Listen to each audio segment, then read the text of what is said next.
All right, we're live. We got one. Waiting for a few more. Jerry's not here. Hey, can you hear the rockin' tunes out there too?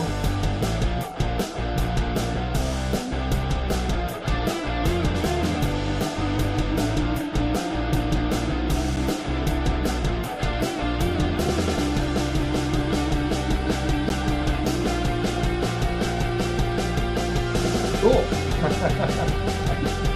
I forgot about that option here. Waiting for Jerry to get on. We'll probably have a few people strolling in a few minutes late as normal, and it's a little earlier than normal here, so we'll give it another 30 minutes. See if Jerry's in. Oh, okay, he's got the link. Hi, everybody. Welcome to the show. Just gonna wait a couple minutes to get a few more guys in here.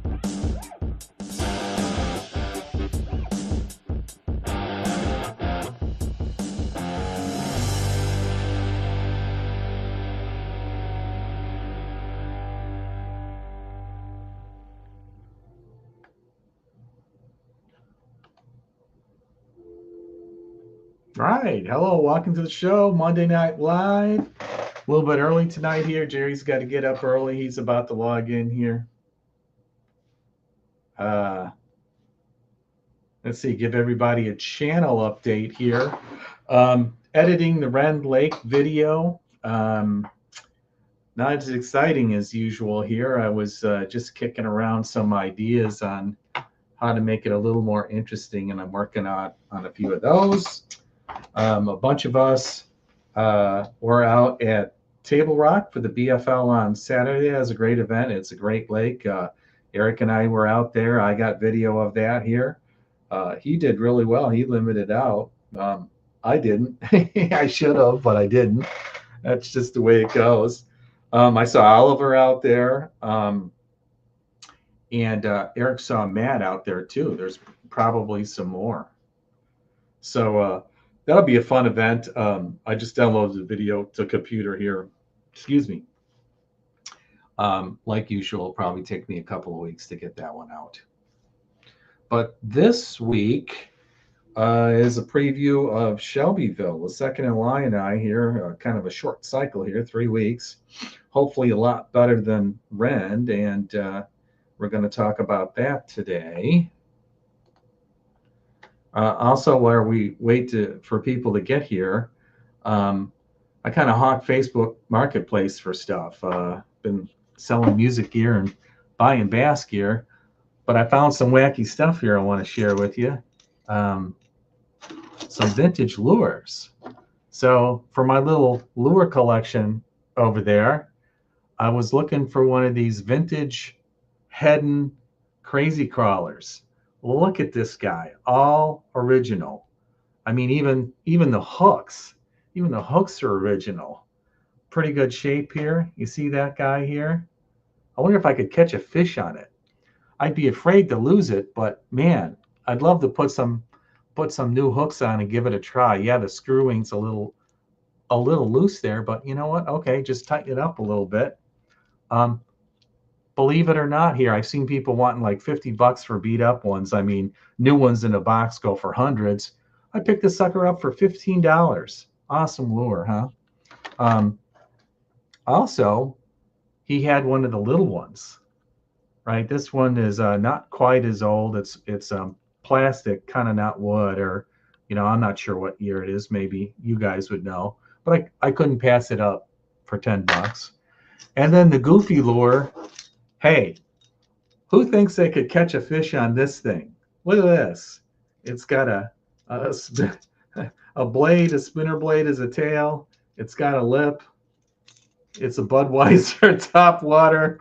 I'm going to do a video, and I'm going to catch a fish on one of these and post it.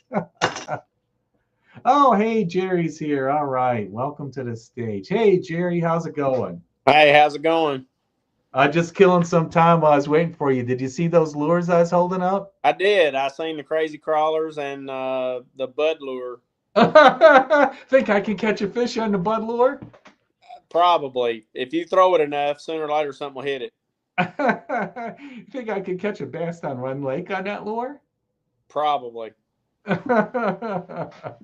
Should I throw it at Shelbyville just to get it on video? No.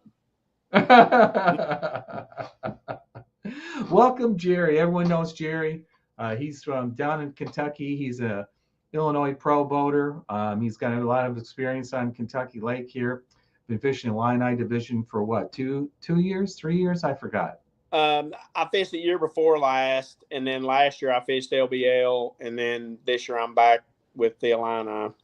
Oh, that's right. Yeah. You did the flip flop. And why'd you do the flip flop? Because the way they set up different tournaments and the way it worked with my schedule, and they were doing the regional down at Pickwick, which worked good for me in the LBL. And that was the biggest reason I didn't do the LBL this year, because their regionals on Dale Hollow. Yeah, don't like that Dale Hollow, huh? Well, it's just a scope fest, and Yep. I wanted no part of that.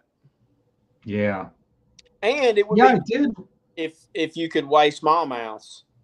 You know, Yeah. they've got that crazy slot. I was Yep. catching 15, 16 pounds a day of smallmouth, which would have put me, you know, probably in the top 20, but you couldn't weigh them. You know, you're having to let go 4 and 4.5 pound smallmouth, and that's crazy. That's heartbreaking, isn't it? Yeah. And I was scoping them, but I was scoping them on bait balls out in 60, 80 foot of water with the top water. Yep. I know you said, and a couple other people, they found some shallow water, and I couldn't identify where it was. I just accidentally on YouTube ran into a video on Dale Hollow, and they were like, okay, we found some shallow water and they're catching largemouth. I'm like, where is that? You know?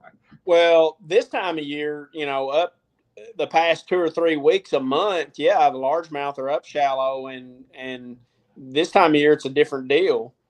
There were some BFLs 2 or 3 years ago where it took 26, 28 pounds to win, and 18, 19 pounds went down 50, 75 places. Yeah. I remember reading that before we went down there for the regional. It was going crazy.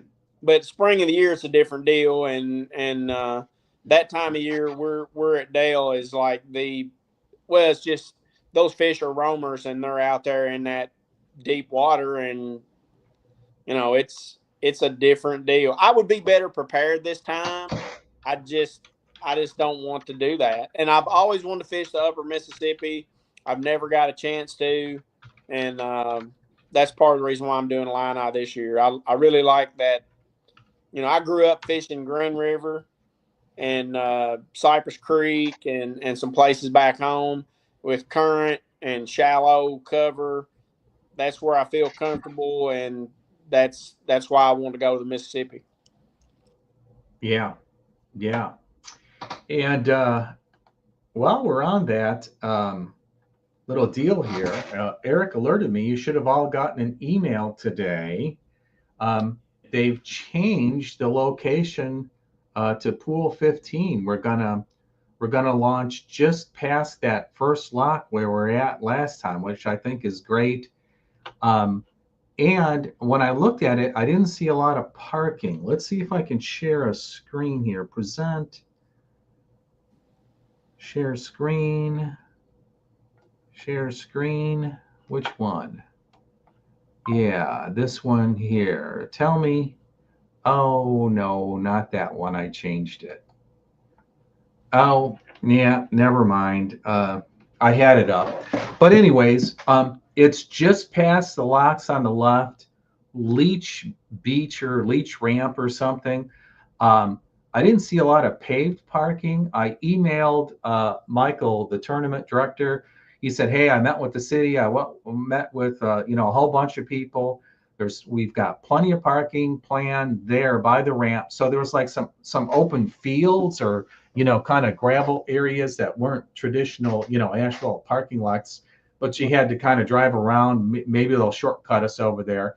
And then over at the casino, they had a lot of parking lot, and the casino was just 500 yards north of there. You got to go back out to the main drag to get there if you drop your boater in. But it was a lot of traditional parking. And on a Saturday, I got to imagine there's going to be a lot of people parked there. Not for boating and trailers, but you could put a lot of boats and trailers in there. So obviously, at that Isle Casino, they probably talk with people. So, he seemed pretty hyped. Said they did a bunch of planning. They kind of got a bruise last year, so I'm sure they did a little more homework this year. Well, I wasn't involved in that last year. You were, so you knew more about it than I did. Yeah. Well, the Army Corps of Engineers was doing work at the ramp we were supposed to launch at, and I'm driving up on Friday night, and they're just figuring that out. Although people had been practicing there for a few days, and I imagine MLF rolled in earlier that day, and they were scrambling all day to get it. It was going to be in Illinois at Sunset Marina, and they went across the street, and it was really tight. I mean, the boat line to launch was an hour. They even delayed takeoff. I would really like to go up there and fish a couple days before the cutoff. Yeah. Did they have a published cutoff for the regional? Well, the way they've always been, once they have the super tournaments, at least the way it's worked the 3 years I've been involved, there's about a week. Sometimes there's 8 or 10 days where there's an opening there, and then they have an official cutoff date. There's at least a few days after the super tournament where if you wanted to, if say you qualified on Saturday, I know maybe the year before last, I qualified on Saturday, and then on Monday or Tuesday, I took off and went and fished Del Hollow. Right, I remember that. I took off because I called. I think it was maybe Robert Evans, and I was like, "Hey, man, is this off limits?" He goes, "No, you could hire a freaking guy if you want to up until the cutoff." And I was like, "No, man, I'm not going to do that." But I just wanted to, make sure I was okay. And he was like, "Yeah, But there is a cutoff date where you can't be on those lakes, and I would like to actually go up early, like into August, 1st of September, somewhere in there. What I hate doing is I hate catching fish that I may catch. Yep. I hate fishing 2 or 3 days before, like during an official practice. Yeah, you almost have to some, but I hate sore lipping fish. I just do. Yep. Yeah, I've never done it. I've heard people, cut their hooks off, or they grind off the barb, or they plier the barb, or that. She talked about putting a plastic, protector over them. I don't know, like a little tube or something. I don't know. I figured I was going to maybe look into that a little bit. I've done it on top waters. Yeah, take the hooks off. Yeah. Yeah, either take them off or bend them. Yeah. Yeah. All right. Eric said he's looked at the rules, and it's only going to be a 2-day event instead of a 3-day event in the cut. And we were wondering about that when we were coming home talking about it. And full field. Thanks, Eric. He looked it up here. He's on the ball. I tell you, that Eric guy. And the 2-day, it's going to be a shootout. So you pretty much, that first day, if you're in fish, you catch every pound you can catch. You wear a fish out. Yeah. You don't save nothing for the second day, and then the second day you just go fishing and let the chips fall. Yeah. And at least that's why I off the Yeah. You don't know what's going to happen. You gotta do what you gotta do. Some of that's kind of strategy, you know what I mean? It's like, how many fish do you leave, or do you go, or is it worth upgrading, or do you think they're going to even be there tomorrow? It's a crapshoot. On Kentucky Lake, guys are finding that out, especially with smallmouth.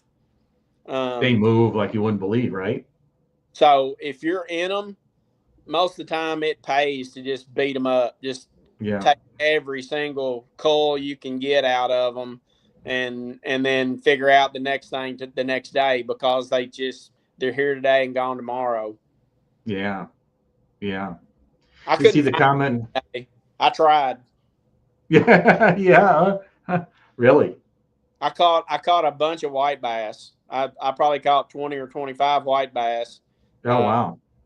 I caught 3 or 4 little dink largemouth and one baby smallmouth. I mean, I didn't fish anything that I would normally fish. I literally went hunting today. You went exploring. Yeah. Yeah, I Yeah. went exploring, and I went exploring with my Explorer. I really played with the Mega Live a lot today, and I was catching a lot of white bass on the screen that I was watching, but I didn't find the smallmouth where I thought they would be. So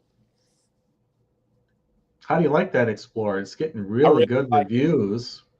I really like it. What I scope I, did you have I had before? I had the Garmin LVS 34, and I think it's better. Yeah, that's what I was hearing. Yeah, and I think you can see your lure better. Um, the fish um, seem to be a little brighter, a little more crisp, and it's very user friendly. And I've only had 3 or 4 weeks with it on my boat. I had that experience last year where I swapped boats due to having damage, on the old boat I had, and insurance claim and a whole big mess that I dealt with all winter long.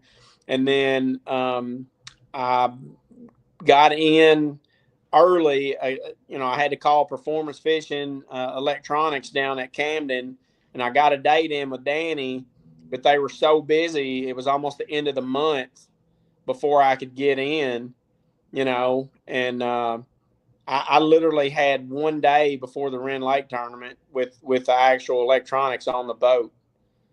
So I haven't had a whole lot of time to play with them, and Good news is it didn't matter. no, Sorry. Red Lake was awful. But I told you that Yeah, huh? after practicing the one day, I told you it was going to be horrible, and it was. I knew, Yep. I knew Yep. it was kind of a luck deal, really, and I hate that. I really, I feel like I want to be prepared and at least have a couple places where, hey, I'm going to go catch a fish, and that was not the case on Rand. I think it was a pure outside of a couple guys that have lived on that lake and it's their home lake. Um, you take Brennan McCord, who's won the All American, who almost always is in the top 10 there. I think he had 2 keepers for 4 pounds, and he was in the top 5 with that. I mean, Uh-huh. 4 pounds That's how top 5. That's awful. Yeah. Yeah. That's awful. Yeah. Let's not spend any more time on that one. Yeah, Hey, yeah. James was hitting me on the early time here.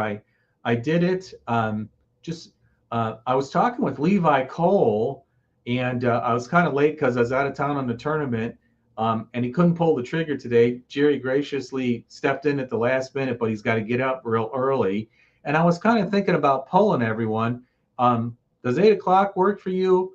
I originally thought it would go for an hour. It's been going an hour and a half, and sometimes longer. That gets late for some of us old guys or people got to work in earlier. So would you guys prefer a 7 or a 7:30? I figure, dinner time, people getting back from work. So, drop your comments, in there and let us know here. We can work around the schedule. I know for me, like I've got to work tomorrow. I took an overtime shift. 7:30 is about right. If we go about 45 minutes or so, I have to get up at 4 a.m. So, Yeah, you know, you could drop it anytime. So we should get to the juice here. Lake Shelbyville. What are we all thinking for Shelbyville? I'm personally going to be. I mean, it could be anything going up there. I mean, you would think it's pre-spawn, but you could see spawners. You could see Yeah, some. I've noticed that I compare it to my little Painted Lake, which is only 15 minutes away, but it's a little lake and it's an impoundment. It's not a river-based thing, so it's always a little hotter, always a little warmer. My fish in that little pond are always a little bit ahead of Shelbyville because it's bigger and it's running water and it's cooler. Right. So last time I was there was 2 weekends ago. The water was anywhere from 57 to 62, and it was kind of dancing in that high 50s for the 2 weeks before because it would warm up and then it would rain and cool down, right? You know, that typical spring cycle when it's just back and forth and not, you know, not crazy, but not too stable, like what hit us at Rend here too. So yeah, I'm thinking pre-spawn. Since mine was up there, we really haven't had a lot of warm weather. It's been middle of the road. We're going to get some rain this week. So I'd say probably mid 50s plus or minus according to where you are. You know, I'm thinking you can go all the way north and get warmer, or the dam it's going to be cooler, you know, typical stuff. I would think you're going to see 60-degree water.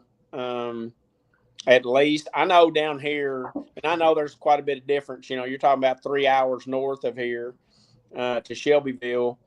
Barkley, Kentucky are 70, 72.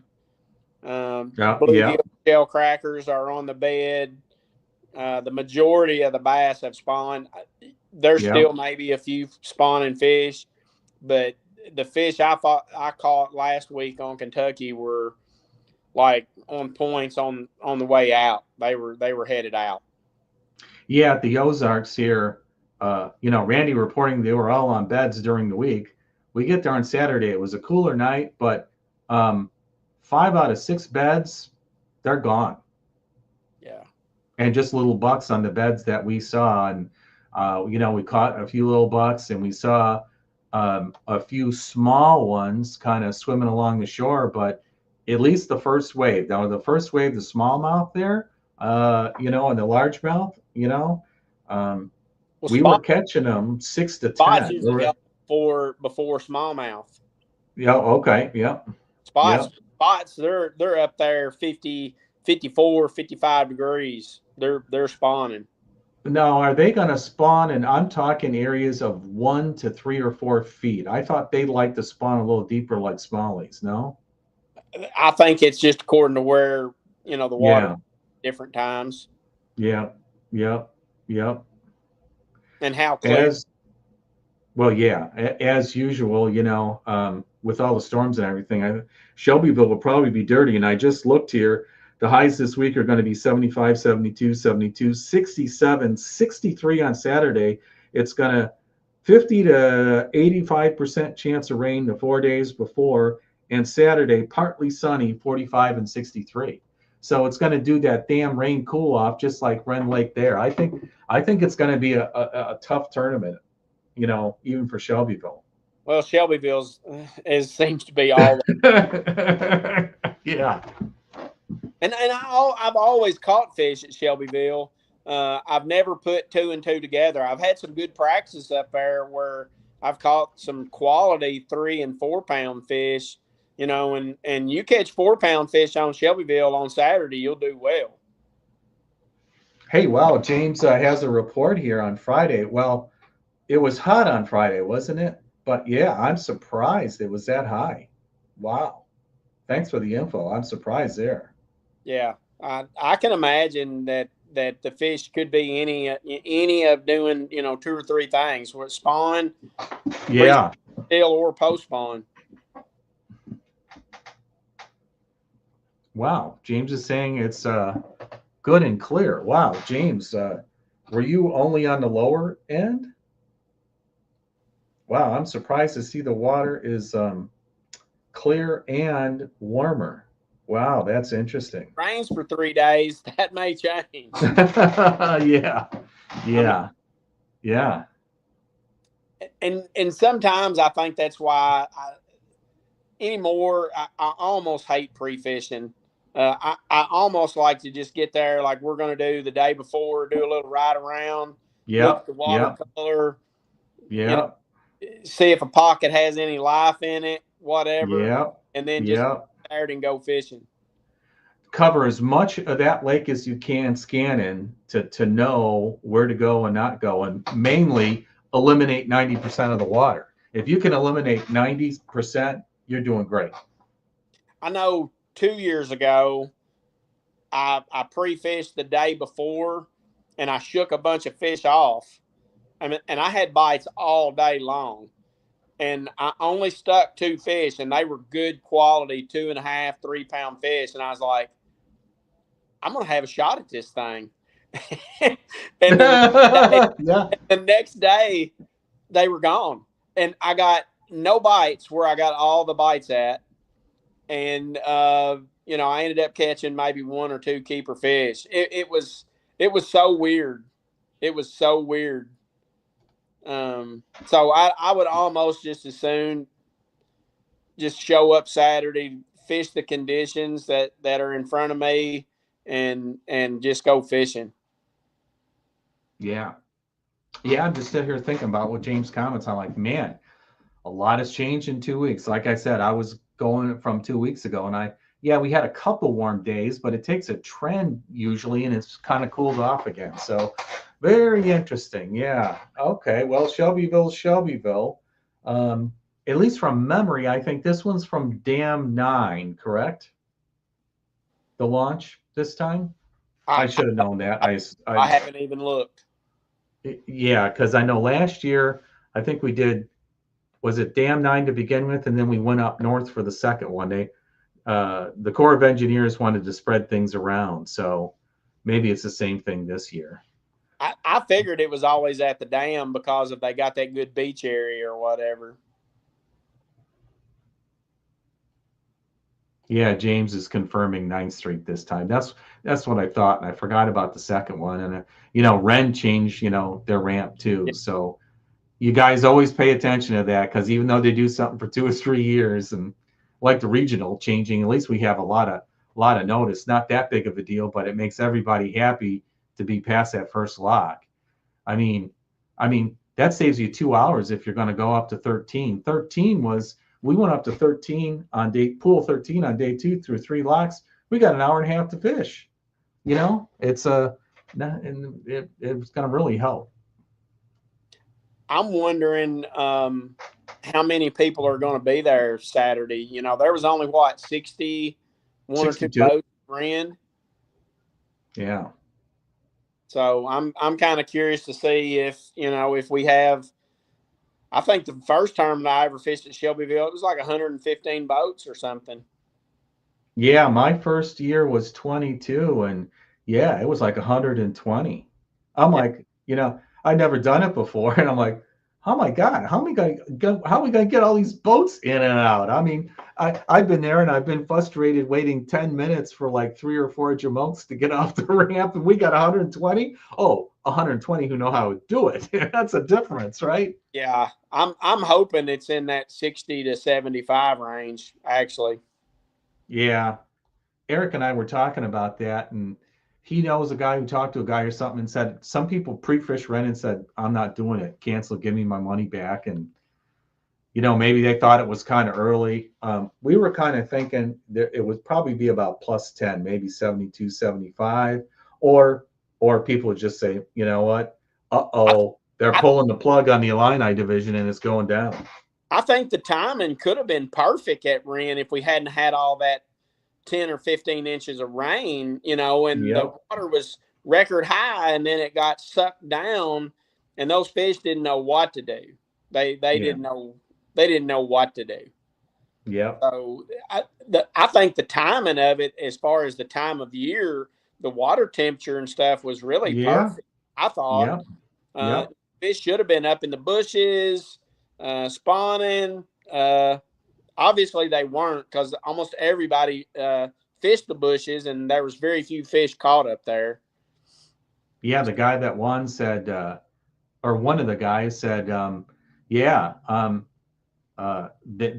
weren't up in the shallows. They were like in 6 feet, the old shoreline. I'm like, oh man, I thought about that, and I did make some casts there, and one of the possible bumps I had was thrown in the back of the boat in about 6 to 8 feet with the chatterbait in the back of the boat once.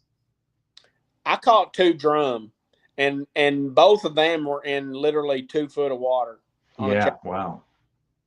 We didn't see a lot of bait there either. I kept asking my boater if he was seeing something in the scope. I'm like, I'm not seeing any signs of life in this water. There wasn't a whole lot. Yeah, because there wasn't. Yeah. Yeah, there wasn't a whole lot. I run a scope all day and Yeah.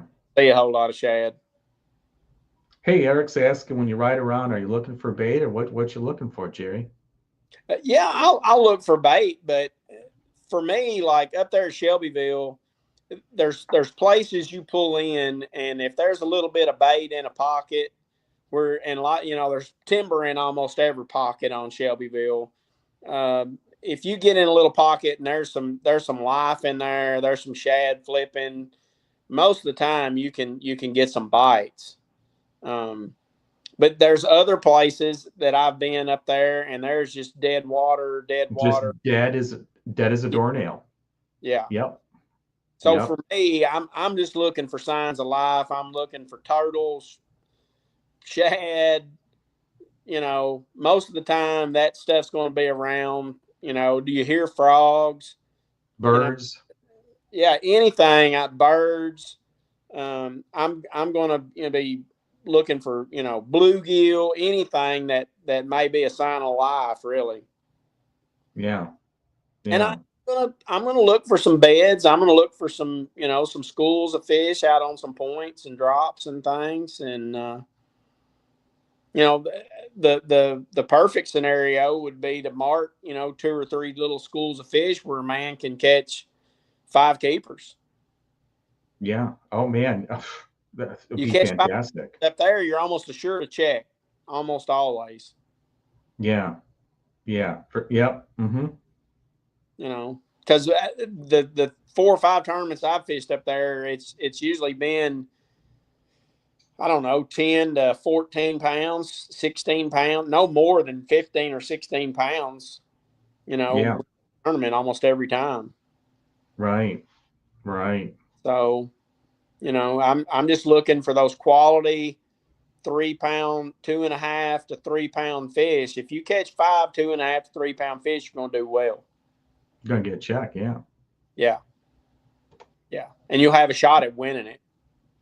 What about structure? 15 pounds could win it. Very well. Yeah. What You know, about structure? I don't That see a 20-pound bag. Have you ever seen a 20-pound bag win it? uh Trey McKinney was winning with 18-19, and USA Bassin during the summer had some 20-pound bags, 19, 20, 21, believe it or not, with only 20 boats. But Um, that's summer too, where it's that's a summer. That's yeah, summer where they're out doing their deep thing. Yeah. But yeah, it was tough last year. I mean, I got like the last co-angler check with like 2 fish for like 4 or 5 or right, something, just because I caught 2. And I think the boater side was like 13 and a half, 1 or 14. It was really small. yeah. Almost every tournament I've been in up there, 13 to 15 pounds generally wins it. Yeah. Especially the first one. And now we're like a week earlier than the last couple of years. Usually the first one is the second Right, week of May, really, as far as right. I can remember. What Yeah, about structure? You looking at structure there?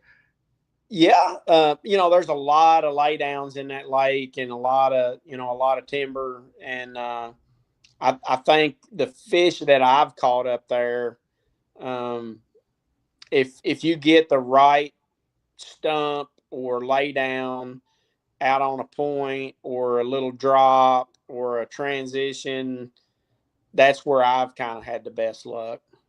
Oh yeah. Yeah.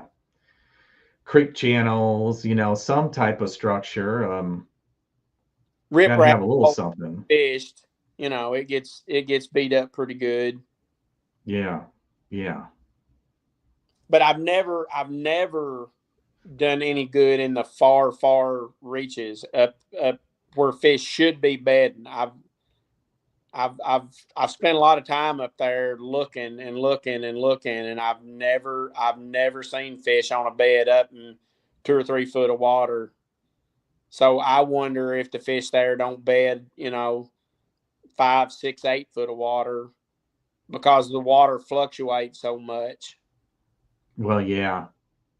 Yeah, and just Eric and I were talking about this recent trends where a lot of people are noticing the shallow bite is not as good as it used to be. It seems like Is it because of depleted bass populations? Is it because too much pinging, too much noise? Is it, crazy weather? Our weather is getting more erratic. A little bit of all three, maybe. I used to go to Shelbyville. I used to go to Shelbyville on a Saturday, and I'd lazily get up and maybe get on the water and fishing by 8, and I'd finish up.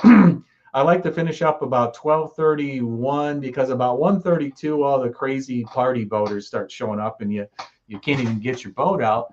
But I would typically catch like a 3 or 4 pounder, or a couple of nice 2.5 pounders, and maybe some 3-4 shorts. But the last 2 or 3 years, no, can do. It's nothing, or a bunch of shorts and maybe one decent bass. My opinion, both Rend and Shelbyville both don't have a good population of bass. I think both lakes are hurting for a population of bass. Yeah, they not only they need some more stocking. I was reading articles last year, the crappie bass cube combo projects and everything here. They realized the lakes are 50 years old. Let's see, Shelbyville went live in like 72, I think. Rend started to be built. I just looked this up. Started to be built in 62. They had initial pool, but it was 10 feet down from the planned pool in like 67. And it took until 72 to get it to full pool. Wow. Yeah. And they built it. They had all these floods and droughts in the 50s, and they had no water supply out there. It was like kind of critical for the population. They're having all kind of water problems. Anyways, after 35 to 40 years, there's so much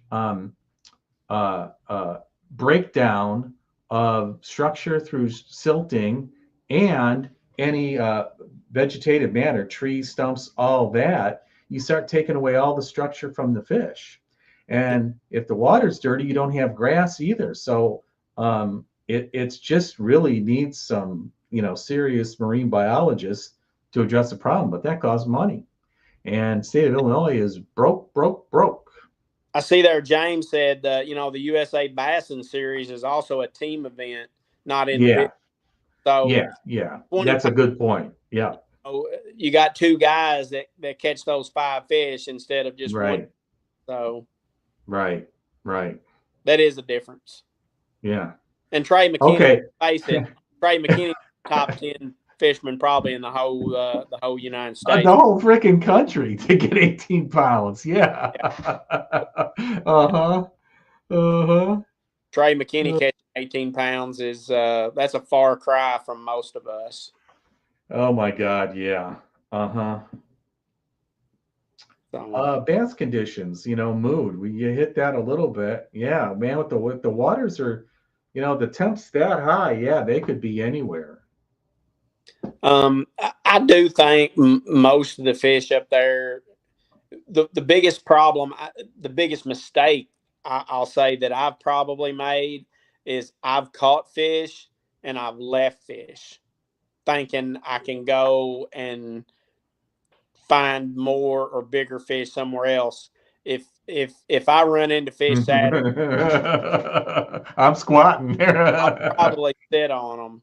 I'll probably sit on them and try my best to try to make them bite some way or another. Yeah, I mean, that's probably pretty good strategy. You're just looking for 5 keeper bites. Yeah. That sounds real easy, but it hadn't been real easy at Shelbyville ever.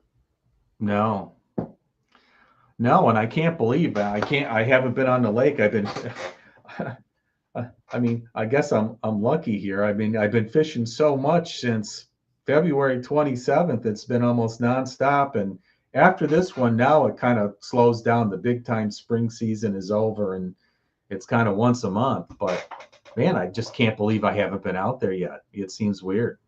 Well, it's so far for me to go to just pre-fish. Yeah. And I have to get a room and all that. It just doesn't pay me to spend that time to go to Shelbyville. Right. other things going on. You got Kentucky Lake and Barkley right there. Yeah. Well, our USA Bassin Series is kicking off here pretty quick. Tuesday Oh, night. that's right. Which division are you fishing this year in that? Well, I always try to fish a few of the Tuesday nighters out of Mineral Mounds over on Barkley, and I get some points through them. And then the Grand Rivers division fishes below Barkley and Kentucky dams in the rivers, and that's a fun summer deal. And there's a ton of fish in the river. You always catch fish. It's a good way to get your points to qualify for the championship week, and that's going on down here right now. They had a Silver Cup Saturday and Sunday, and Stephen Bargy and Kane Joyner won that with I think 38 pounds over 2 days. So pretty strong. I think they had 21 pounds something the first day and 16 or 17 the second day. So that was pretty strong.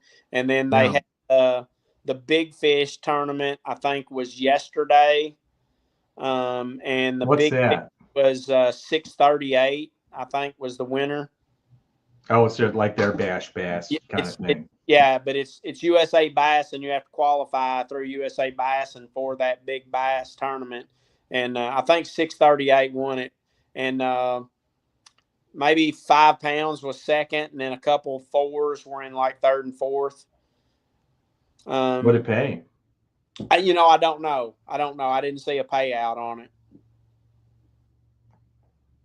Yeah, Eric, last year the winner caught fried garters, I believe. Are you talking about Shelbyville there? I forgot what went on last year. I remember who won last year. So, but we had an early spring last year. Yep. And I fished the LBL tournament and series. Either the second or third LBL tournament, I caught my limit on fry garters too. Yeah. Yep. Yep.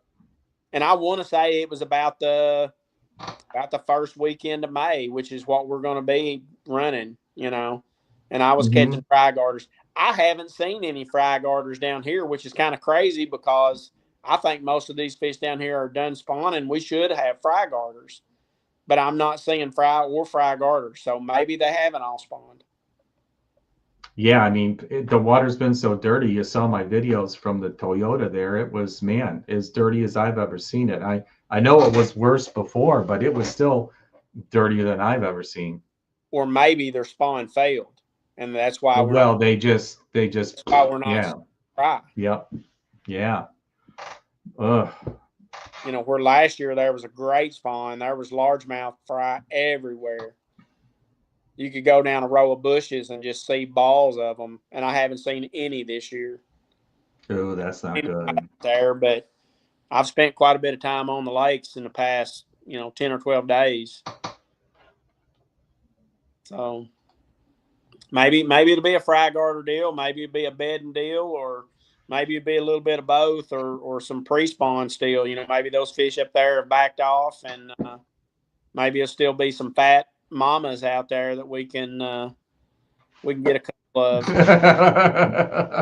I'm always that would be nice. Fat Sallies, that's what my son calls them. So. Oh yeah. Yeah, fat that's what we're looking for. Got a Dirty Jigs tackle shirt on there. Are you? Yeah. Are you got a sponsorship going with them, or you just like them? No. But I am a fan. I've used Dirty Jig Tackle for several years, and they're associated with Nichols now. Nichols Pulsator spinner baits. I think they bought Nichols out, or Nichols bought Dirty Jigs. It's one or the other. But I've used Nichols spinner baits going back for 20 or 25 years. Real good quality spinner bait, and there was a time I could go behind people fishing Strike King or other spinner baits and catch fish behind them with the Nichols. Yeah. Their spoons get really good ratings too, right? They're real good. Yeah. Dirty Jigs has some really great swim jigs. Yeah, the Tactical Bassin guys really like the Dirty Jigs guys. Yeah. Yeah. they've got one called a no jack, which the regular swim jig I think has a little bit lighter hook, and the no jack is a really stiff hook. Like if you're going to use it on braid, you know, a lot of times you use a swim jig or something with braid, and braid will straighten the hook out. Yeah. Don't use the regular hook. Use that no jack with braid, and it's a lot thicker, heavier hook if you're going to use braid. I personally don't. I'm a mono guy. I probably just go up to 20-pound monofilament. But if you are a braid user and you want a good swim jig, use that no jack. Yeah. Yeah, they talk about that a lot. That one, yep. So, boy, strategies. Who knows? I mean, it's traditional spring stuff. I mean, if they're pre-spawn, they might be chasing. If they're kind of about to spawn, they'll probably be, you know, finicky with your shaky heads, Neds, and, you know, floating worms or Nikos, or, you know, and if they're post-spawn, they might be munching up and ready for some swim baits. Who knows, right? I'll have a little bit of everything on. I'll have probably 4 or 5 DTs on, whether it's 6, 8, 10, maybe even 14, and then I'll always have a Carolina rig on, a shaky head, probably a small finesse worm like a robo worm, Texas rig, and then a jig of some kind, and, you know, a spinnerbait, buzzbait. Because I'm a junk fisherman. I'm gonna Yep. If I see something, you know, a lay down that I want to pitch a spinnerbait or a jig on, I'm gonna reach down and fish it differently than maybe what I'm doing going down the bank or out on a point or whatever. Yeah. But this time of year, I live and die with a Carolina rig an awful lot. Pre-spawn? Pre-spawn, spawn? post-spawn. I keep one on the deck this time of year, pretty much until down here, until I really start just fishing a crankbait more. You know, when they get off on the offshore ledges, then it's more of a crankbait while. But these fish down here now, a lot of them are on points. So I'll roll up on a point and I'll throw a Carolina rig. What kind of soft plastics you like to throw on the Carolina rig? A Zoom lizard, whether it's pumpkin chartreuse or a pumpkin red. You know, sometimes a baby brush hog, but they get thrown so much. I've went back to using the lizard. Yeah, something different. Bags of Zoom lizards. So yeah. Time soon. Eric's asking about what kind of hook you use. I use a 3/0 or a 4/0, either a Gamakatsu or a Hayabusa. EWG or straight shank? No, I don't use EWG on a Carolina rig. I straight use shank or offset straight worm hook. And at times, if the fish were really shallow, I might even go to a 3/0 straight shank type hook. But these hook companies have changed. You know, for years, I used a owner cutting point straight shank worm hook for flipping, for everything, and then it got to where you couldn't even find them. So, you know, I've kind of went back to the offset 3/0 or 4/0 for lizards most of the time.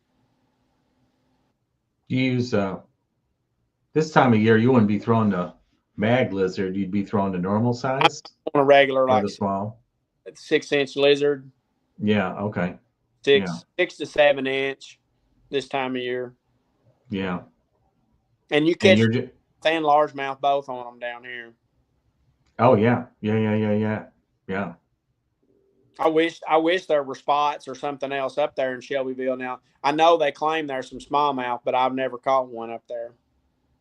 I've caught one in 10 years. It was like a 13-incher. I was like, oh, what? I'm like, oh my God. Yeah. They stock them. If you do catch one. Pardon? You have to immediately release them on Shelbyville if you do catch one.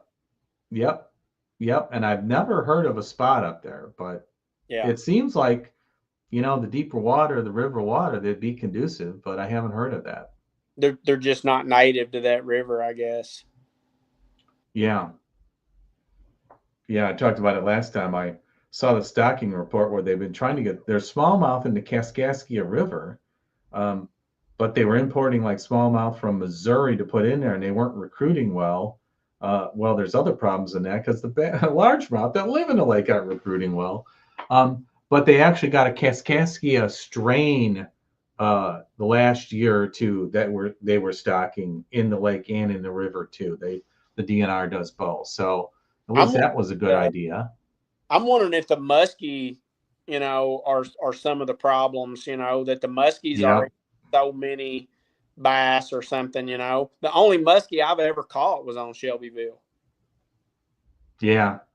I've caught them. I remember I was, I always joke about it should be in a muskie derby sometimes. You get those chartreusey crankbaits or those chartreuse, white spinners, man, or anything with pink on it. They're like smallmouth. They love those bright colors. Um, I remember running into one Saturday that I was up there. There was a muskie club up there with 40 boats. They're all kind of asking. Nobody was catching any muskie. Yeah. It could be Yeah, just time of the year.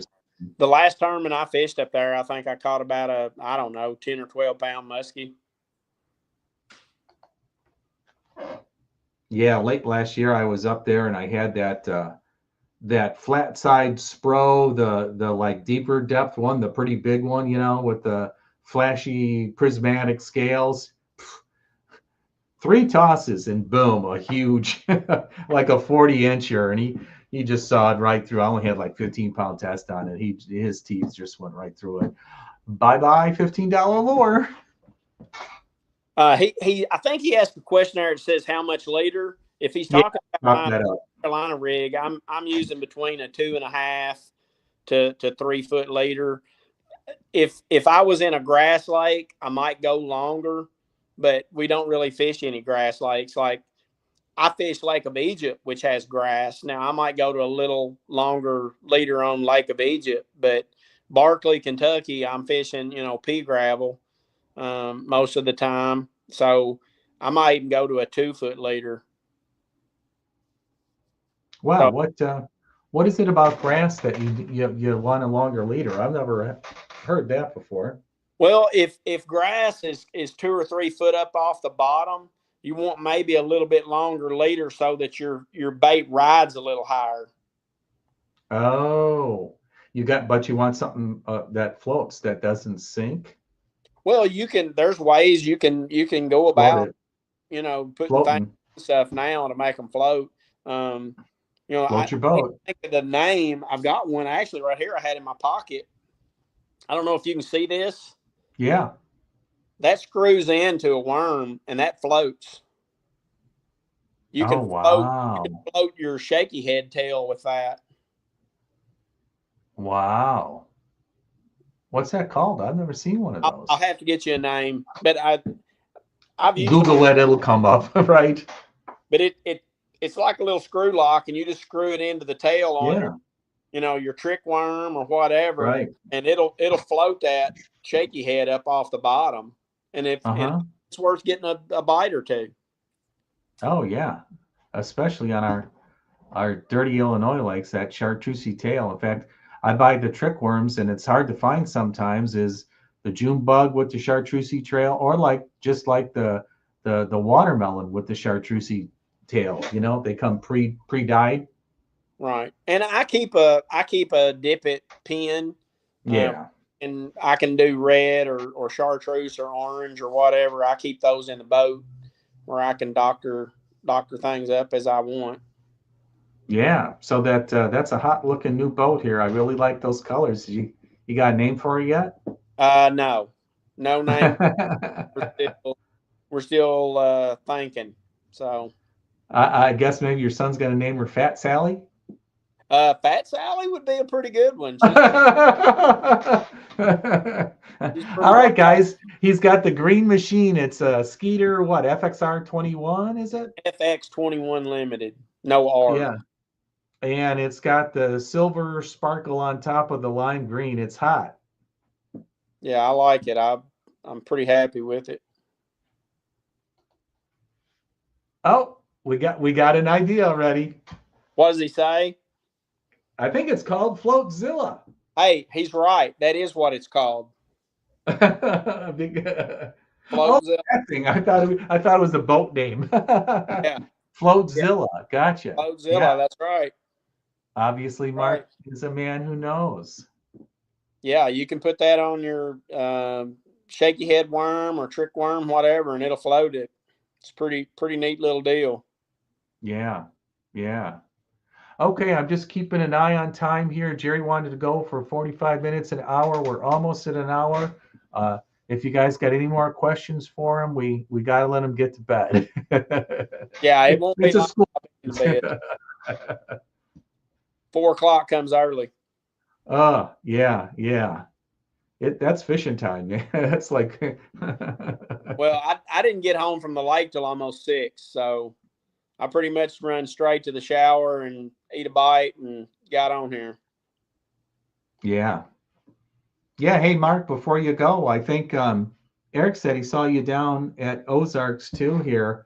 I'm just going to talk about that, for a minute, maybe longer here if we don't have any more questions for Jerry. We I can love fishing. tuck him into bed and put a couple mints on his pillow. I love fishing Lake of the Ozark. Yeah. Oh, I mean Ozarks Division. It was Table Rock on Saturday. We were at. I fished Table Rock several times. I like Table Rock too. Yeah. Yeah. Yeah.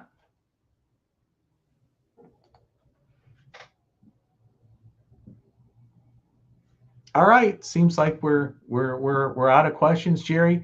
Thanks for taking the time. Thanks for being the last minute fill in. I think you gave us a lot of good juice here, and James did too here. And we'll just talk Ozarks for a minute. If anyone wants to talk to the Ozarks BFL from last weekend as a little recap here. Shoot the breeze here. All right. Thanks, Right. Jerry, and see you soon. See you on Saturday, Friday for us. We'll see you Friday, actually. Yep. All right. We'll see you. All right. Bye. All right. Little Ozarks thing here. I got 1 2.5 pound smallie keeper here on a mathiolite Nico rig. Maybe should have thrown it some more. I had what looked like a 2.5, 3. I couldn't tell if it was a largemouth or a spot. Its belly looked pretty wide. You haven't gone back to the video. It came up and jumped, and I thought because it jumped, it was a smallie at first, but no, I saw its big white belly, and it flopped sideways on the water, and my tube came flying out, so I missed that guy and a bunch of little short bites in that. Eric there, he limited out and culled a few times, but there was a lot of small fish caught. I mean, if you look at the results here, I'm not sure if Eric, you want to add anything to that. Mark, how'd you do?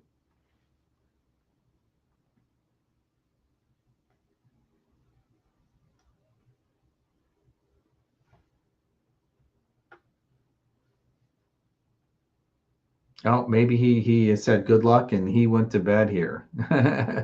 All right, maybe we'll talk about that next time here. Definitely have, I think, like I was saying, I want to try and get Ren finished up this week and drop that on Thursday. And then I'm hoping to be able to get the Ozarks out the Thursday after that so I can have the Shelbyville the Thursday after that here. The pipe is primed for a little bit. Hey, James, got anything else, to add to the show here? We still got 8 people on. Any thoughts on Shelbyville you want to share, or anybody? Eric?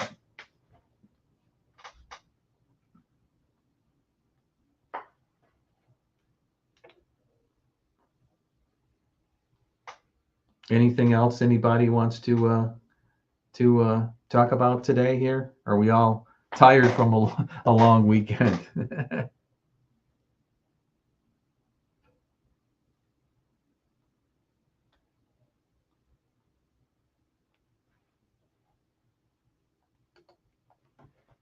Ron wanted to know if anyone knows to share a room in Shelbyville.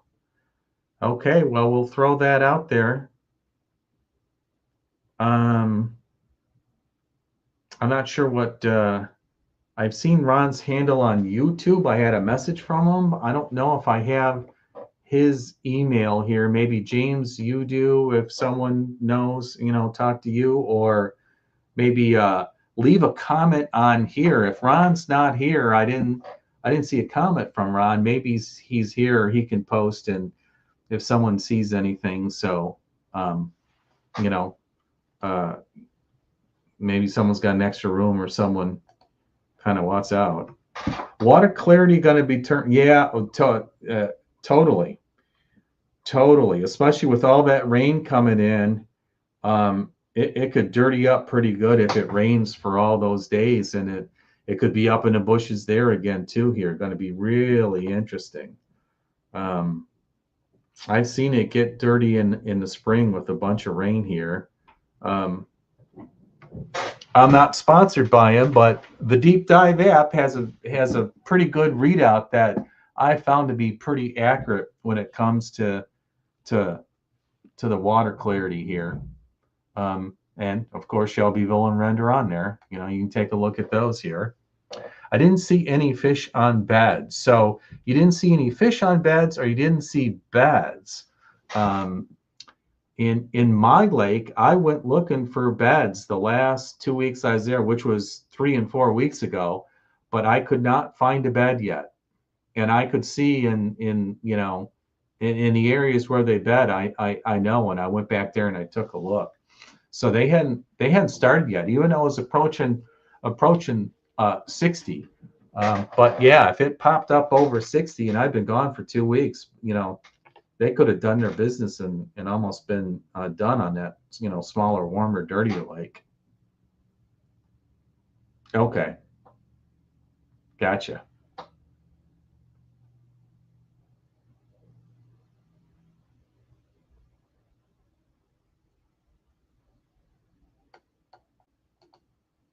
Both. Gotcha. Yeah. Yeah. Mm-hmm. Yeah, I think they haven't done it in Shelbyville yet. And I've noticed in Shelbyville, everyone talks about 60. It seems like they want to wait a little longer. But, what do I know? I've only got 3, 4 years really, really, well, maybe 5 or 6 really fishing that lake. Yeah, all the water coming in and the dirty water. Yeah. Well, eggs gotta get sunlight to fertilize and mature. That's another reason why they got to go shallow. They need the sunlight for part of the process. So I don't know the exact chemical process, but I know I've read that before too.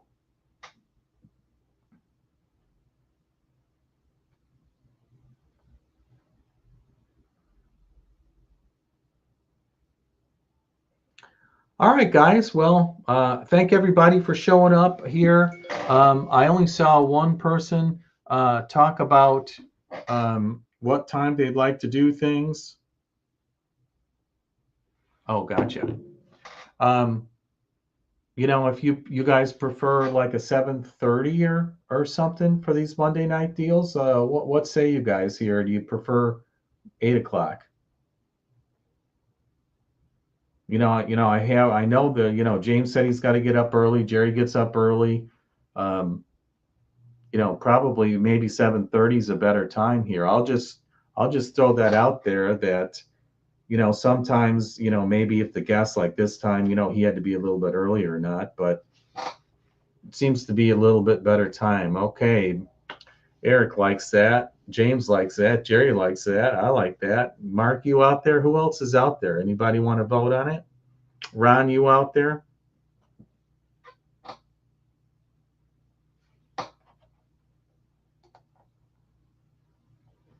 Doesn't matter to me. Time limit, yeah, I figured an hour would be plenty on the first few, and it was. And we get going with some guests here, and I've been trying to watch the time to keep it. I've had to do a kind of hard cutoff at an hour and a half or so. But 7:30 is 8:30 or 9 o'clock. So yeah, we could definitely call 9 o'clock a time limit or whatnot. Okay. All right, unless someone hits me up different here, I'll just try and make them 7:30, and wish everybody luck and safe travels to the tournament on Saturday. Like always, come up, say hi. Like to see you guys and say hello. Yeah, we all like to. We could talk fishing. Eric and I talked 4 hours of fishing going out, fishing before bed, fishing for for 4 hours coming back straight. It's always that way when you buddy up with someone. uh, yeah, good luck and limits all around for everybody. All right, everybody. See you on Saturday. Wish you all good luck. Hope you have a good tournament here. I hope we have a good turnout here and keep your lines tight. Have a good night. Thank you.